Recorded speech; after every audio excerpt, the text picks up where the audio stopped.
দীর্ঘদিন যাবৎ এই রাস্তাটা তো অবহেলিত আছে, যাতে মেরামত হয়, মানুষের চলাফেরা খুব অসুবিধা। শান্তিপুর শহরের অত্যন্ত গুরুত্বপূর্ণ হাসপাতাল, অদ্বৈত পাঠ এবং স্টেশন যাওয়ার রাস্তা দীর্ঘদিন ধরেই বেহাল। ২ নম্বর রেলগেট সংলগ্ন এলাকাতে নিকাশি নালা না থাকার কারণে তা আরও ভয়াবহ হয়ে উঠেছে। দীর্ঘ প্রায় ৩ বছর ধরে এলাকার মানুষজনের দাবি, এর আগের সরকারের তৃণমূল বিধায়ককে বারংবার জানিয়েও লাভ হয়নি। এমনকি পুরসভারই ১ নম্বর ওয়ার্ডের প্রাক্তন কাউন্সিলরকেও জানানো হয়েছিল বারে বারে, এমনকি লিখিতভাবেও। তারাও কথা দিয়েছিলেন যে নিকাশি নালা তৈরি করার, কিন্তু অদৃশ্য কারণে তা পার্শ্ববর্তী গলিতে হলেও এই পর্যন্ত করা হয়নি। আর তাতেই বিস্তর অভিযোগ জমেছিল মানুষের মনে। তবে শাসকের অগ্নিচক্ষুকে উপেক্ষা করে প্রতীক্ষায় ছিলেন দিন বদলের। সাধারণ মানুষের অসুবিধা জেনেও প্রতীকী হিসাব মাত্র ৮ ঘন্টার জন্য শান্তিপুর ২ নম্বর রেলগেট সংলগ্ন এলাকায় রাস্তার উপর বাঁশ বেঁধে অবরুদ্ধ করেন, বিক্ষোভ দেখান। তবে বিগত দিনে প্রাক্তন তৃণমূল কাউন্সিলর মানুষকে বিভ্রান্ত করে নিকাশি নালা হতে দেয়নি, তার ফলেই দুর্ভোগ, এমনটাই জানাচ্ছেন এলাকাবাসী। সাধারণ মানুষ কাউন্সিলরের কথায় ভরসা করেন, জানান নিজেকে কেউ যত্নশীল হতে হবে, কারণ এই রাস্তা দিয়ে অত্যন্ত ভারী ভারী যানবাহন চলাচল করে, যা নিয়ম বিরুদ্ধ। জল যন্ত্রণা ভোগ করছে দীর্ঘদিন যাবৎ, অনেকবার মিউনিসিপ্যালিটি জানানো সত্ত্বেও রাস্তার কোনো উন্নয়ন বা কাজ নেই। এখানে দুর্ঘটনা কি লেগেই থাকে? প্রায় লেগে থাকে। আচ্ছা, এবং মানে এটা তো অত্যন্ত গুরুত্বপূর্ণ, অদ্বৈত পাঠ এদিকে এসছে হাসপাতাল যাওয়ার প্রধান রাস্তা এটা। প্রধান রাস্তায়। আচ্ছা, তো আজকে কাউন্সিলর কথা দিলেন, কি ভাবছেন, মানে একটু আশ্বাস পাচ্ছেন? হ্যাঁ, আশ্বাস পাচ্ছি, ঠিক মতন যদি রাস্তাটা হয়ে যায় সবারই কষ্ট লাঘব হবে। আপনার নাম, পরিচয়? আমার নাম সুকুমার সরকার, ২ নম্বরের। পৌরসভায় লিখিত জানিয়েছি প্রায় ২.৫ বছর ধরে। পৌরসভায় গেছি, এমএলএর কাছে গেছি, কমিশনারের কাছে গেছি, সমস্ত জায়গায় জানানোর পরে আমাদের কোনো সমাধান হয়নি।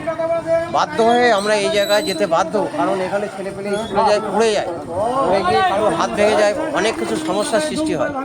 বাধ্য হয়ে আমরা এই জায়গাটায় এসে হাজির হয়েছি। এই যে আগের সরকারের ক্ষেত্রে বলেছিল আমার পাড়া আমার সমাধানে, আপনারা চাইলে নিজের কাজ করতে পারেন। বললো আমাদের পাড়া আমাদের সমাধানে এইভাবে হবে না। আচ্ছা, তাহলে কোনো পৌরসভা কিংবা অন্য কোনো ফান্ডে? হ্যাঁ, পৌরসভা থেকে করে দেবো, চেয়ারম্যানও বলেছে, কথা দিয়েছিল, কিন্তু সেই কথার কোনো কাজ হয় না। এখানে কাউন্সিলর কি এসেছিল? হ্যাঁ, এসেছিল। কি বলছেন আপনারা, কি কতক্ষণ থাকবেন এরকমভাবে? আমরা যতক্ষণ না পৌরসভাতে এগিয়ে থানা থেকে আসে ততক্ষণ আমরা থাকবো। কি নাম আপনার? আমার নাম নরেন্দ্রনাথ বিশ্বাস। এই জায়গাটার নাম? ২ নম্বর রেলগেট, বাবলা রোড।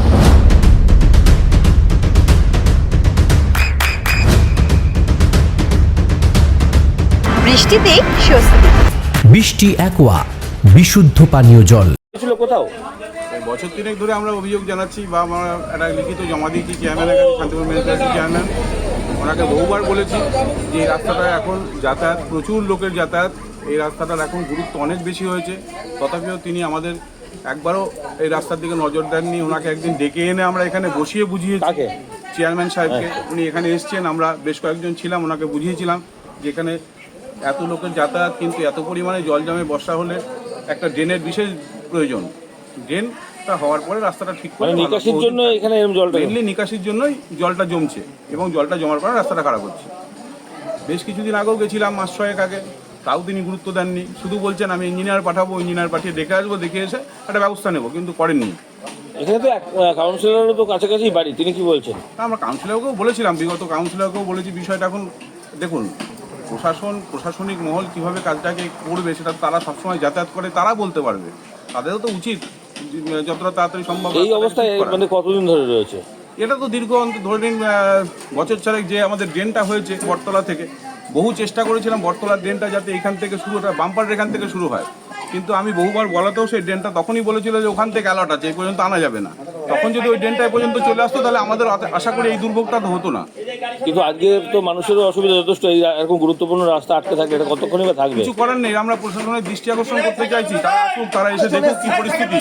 তাহলে তো তাদের সাধারণ বোধগম্যটুকু হবে যে এখানে কি করার দরকার আছে। তো বেশি দূরত্ব নয়, ২০০-৩০০ মিটারের একটা ড্রেন, আর ২০০-৩০০ মিটার রাস্তাটা খারাপ হয়েছে। সেক্ষেত্রে যদি কোনো জনপ্রতিনিধি বা দায়িত্বশীল কেউ এসে কথা দেয়, তাহলে সেক্ষেত্রে আপনারা অবশ্যই দেখুন, আমরা আটকে কতক্ষণ রাখতে পারি, দীর্ঘক্ষণ রাখতে পারি না। এটা প্রয়োজনীয় রাস্তা, প্রচুর লোকের যাতায়াত এখানে। আমরা শুধুমাত্র চাইছি প্রশাসনের দৃষ্টি আকর্ষণ, তারা আসুক, পরিস্থিতি দেখুক, দেখে তারা আমাদের কথা দিক যে কত তাড়াতাড়ি সম্ভব এটা করে দিতে পারবে। আপনার নাম, পরিচয়? আমার নাম বিশ্বজিৎ দাস, ২ নম্বর রেলগেট। মানে প্রকৃতপক্ষেই তো দরকারই নাকি? এটা তো দরকার, মানে ভীষণ প্রয়োজনীয় রাস্তা এটা। তার কারণ কি, এইখানে যখন বিগত দিনে এই হাইড্রেনটা হয়েছিল, কিন্তু ওই হাইড্রেনটা এই 1 নম্বর রেলগেটের থেকে এই রেলের জায়গায় বাদ দিয়ে এইখান থেকে শুরু হওয়ার কথা ছিল। কিন্তু তখন আমি তখন কাউন্সিলর ছিলাম, আমি তখন সাধারণ বিজেপির কর্মী হিসেবে আমি ছিলাম এখানে। দেখেছি যে এই বিধায়ক এবং এই যে এক্স কাউন্সিলর এরা ওইখানে উদ্বোধনটা করলো, কিন্তু এইখানে জনগণ প্রতিবাদ করা হয়েছিল যে ওই ড্রেনটা ওইখান থেকে শুরু না করে এইখানে উদ্বোধনটা করা হোক।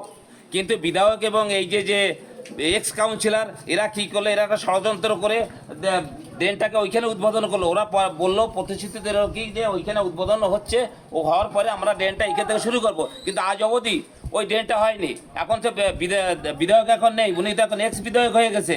কিন্তু তা সত্ত্বেও এই যে রাস্তাটা ছিল এবং এখান থেকে মিনি ড্রেন পৌরসভা থেকে করে দেওয়ার কথা ছিল, আমি নিজে বিওসিতে তুলেছি এবং লিখিতও দিয়েছি। এই ড্রেন স্যাংশন হওয়ার পরেও এটাও এসেছিল যে এইখানে যে সমস্ত সাধারণ মানুষ ছিল এরা বলেছিল এবং এখানে ড্রেন করতে আসবে এবং ইঞ্জিনিয়াররা স্যাংশন করে গেছে, মেপেও গেছে। আমাকেও খবর দিয়েছিল যে আগামী দিন এখানে কাজ হবে, আপনি আসবেন। আমি এসে দেখি যে এখানে সেই কাজ হয়নি। কিন্তু এখন এই যে পরিস্থিতি, আর একটা কথা হচ্ছে যে এইখানে এই যে রোড, এটা কমার্শিয়াল রোড নয়, কিন্তু এখানে 10 টাকা 20 টাকা 30 টাকার গাড়ি ঢোকে, এটা তো একদম অনৈতিকভাবে। কিন্তু তার জন্য মানুষ প্রতিবাদ করে, কিন্তু সেটার কোনো গুরুত্ব এতদিন হয়নি। কিন্তু এখন এই যে পরিস্থিতি হয়েছে, আমি চেষ্টা করব যত তাড়াতাড়ি হয়, বিধায়ক আছে বা পৌরসভায় আমি আছি, যত তাড়াতাড়ি অন্তত ড্রেনটা করার ব্যবস্থা আমি। চেয়ারম্যান কি বলেছে আপনি কাউন্সিলর হিসেবে যখন এই সমস্যার কথা বলেন তখন চেয়ারম্যান কি বলেছে? চেয়ারম্যান আমার প্রতিশ্রুতি দিয়েছিল, তার জন্য ড্রেন স্যাংশন হয়ে আছে। আচ্ছা, কিন্তু জায়গা শুরুটা অন্যভাবে হয়েছে। শুরুটা অন্যভাবে, এটা এখনো হয়নি।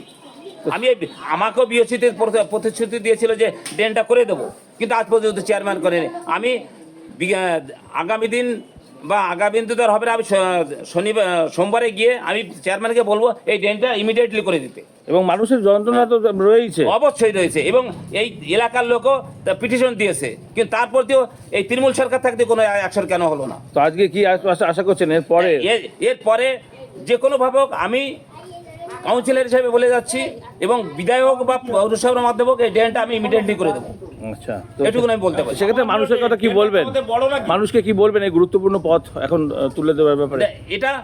এটা সাধারণ মানুষকে আমি অনুরোধ করব যে আমি যত তাড়াতাড়ি পারি এই ড্রেন করে দেবো, এবং তার জন্য অবরোধটা যেন মানুষজন তুলে নেয়। যেহেতু মানুষের অসুবিধাটা তো আমরা অবরোধ করে যে ঠিক আছে, কিন্তু আমরা মানুষের অসুবিধে করার জন্য নয়। আচ্ছা, আপনার নাম পরিচয়? আমার নাম অনন্ত বিশ্বাস, 1 নম্বর ওয়ার্ডের কাউন্সিলর, বিজেপি। চোখের যত্নে এখন আরও আধুনিক এক ঠিকানা, স্বদেশ আই হসপিটাল, চাকদহ। চোখের বিস্তারিত পরীক্ষার জন্য রয়েছে উন্নত জাইস ডায়াগনস্টিক প্রযুক্তি। নির্ভুল পরীক্ষার জন্য রয়েছে আধুনিক ব্যবস্থা, পরীক্ষা থেকে চিকিৎসা ও উন্নত পরিকাঠামো। আপনার দৃষ্টির যত্নে স্বদেশ আই হসপিটাল। আমাদের ঠিকানা সুখসাগর রোড, চাকদহ, নদিয়া। আপনার সন্তানের উজ্জ্বল ভবিষ্যতের সঠিক দিশা JRS public school. JRS public school, যেখানে শিক্ষা এবং আনন্দ একসাথে। JRS public school has an excellent team of teachers for the holistic development of your child. আপনার সন্তানের উজ্জ্বল ভবিষ্যতের একমাত্র ঠিকানা জেআরএস পাবলিক স্কুল। আপনি কোথায় ইনভেস্ট করবেন, কেন করবেন, বুঝতে পারছেন না তো? সঠিক গাইডলাইন পেতে আজই আসুন নদিয়ার চাকদাতে নিবেদিতা প্রাইভেট লিমিটেডে। Nivedita private limited, marketing and distribution service. Balcony বা সিঁড়ির রেলিং, মডিউলার কিচেন বা ড্রয়িং রুম, এক কথায় আপনার স্বপ্নের বাড়িকে করে তুলুন আরো সুন্দর। Chakdah ply centre, gorgeous look বা কোয়ালিটি সবে 3 number 1 Chakdah ply centre. Chakdah ply centre, KBM, Chakdah, Nadia. হোমওয়ার্কটা করেছো? হ্যাঁ স্যার। এ বাবা, ভুল করেছো কেন? চোখে কেমন ঝাপসা দেখছি, লিখতে আর পড়তে খুব সমস্যা হচ্ছে। চাকদার মডার্ন অপটিক্স থেকে ভালো চোখের ডাক্তার দেখিয়ে নাও। প্রতিদিন প্রকৃত চোখের ডাক্তার ও দৃষ্টি বিশেষজ্ঞ মডার্ন অপটিক্স, চাকদহে। চাকদা অ্যালুমিনিয়াম সেন্টার, প্লাই, কাঁচ, laminates, kitchen fittings, door lock, window ও অ্যালুমিনিয়ামের খুচরো ও পাইকারি বিক্রেতা। Chakdah aluminium centre, Purbalalpur, 50 number রেলগেটের পাশে, চাকদা, নদিয়া। নদিয়া জেলার সবথেকে বড় বিল্ডার্স চাকদার মা মনসা বিল্ডার্স রড ও সিমেন্টের পাইকারি ও খুচরো বিক্রেতা মা মনসা বিল্ডার্স পদ্মবিলা চাকদা নদিয়া। রুম রে মাত্র 1500 টাকা থেকে স্টার, খাওয়া দাওয়া রিজনেবল প্রাইস। নদিয়ার একমাত্র 3 স্টার ক্যাটাগরি হোটেল এনবি সোনার বাংলা হোটেল, কল্যাণী এইমসের ঠিক উল্টো দিকে, কল্যাণী নদিয়া।